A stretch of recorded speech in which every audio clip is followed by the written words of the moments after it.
Hi hello praise the Lord. ദൈവനാമം മഹത്വപ്പെടുമാറാകട്ടെ. പലപ്പോഴും നമ്മുടെ ജീവിതത്തിൽ നമ്മൾ ആഗ്രഹിക്കാത്ത സാഹചര്യങ്ങളിൽ കൂടെ നമുക്ക് കടന്നു പോകേണ്ടി വരുന്നുണ്ട്.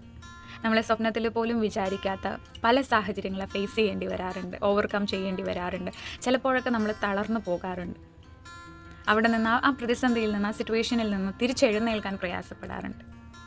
പക്ഷേ സകലവും കർത്താവ് അറിയുന്നു എന്ന ബോധ്യം, ദൈവം അറിയാതെ നമുക്കൊന്നും സംഭവിക്കുന്നില്ല എന്ന ബോധ്യമാണ് നമ്മളെ ഓരോ ദിവസവും നടത്തുന്നത്. കീഷിൻ്റെ മകനായ ശൗലിനെക്കുറിച്ച് നമുക്ക് എല്ലാവർക്കും അറിയാം. അപ്പൻ്റെ കഴുതകളെ അന്വേഷിച്ചിറങ്ങിയ സുന്ദര കോമളനായ ഒരു യൗവനക്കാരൻ.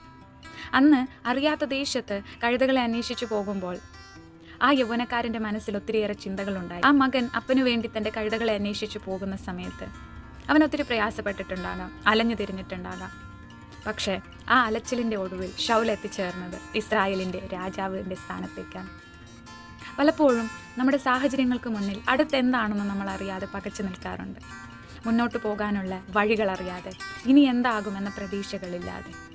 പക്ഷെ അവിടെയൊക്കെയും നമ്മളെ കരുതുന്ന, നമ്മളെ നടത്തുന്ന ഒരു കർത്താവുണ്ട് എന്നതാണ് ശരിക്കും നമ്മുടെ ജീവിതത്തിലെ ധൈര്യം. റോമർക്ക് എഴുതിയ ലേഖനം 8-ാം അധ്യായത്തിൻ്റെ 28-ാം വാക്യം പറയുന്നു, ദൈവത്തെ സ്നേഹിക്കുന്നവർക്ക് നിർണയപ്രകാരം വിളിക്കപ്പെട്ടവർക്ക് തന്നെ സകലവും നന്മയ്ക്കായി കൂടി വ്യാപരിക്കുന്നു എന്ന് നാം അറിയുന്നുവല്ലോ. ഹല്ലേലൂയ.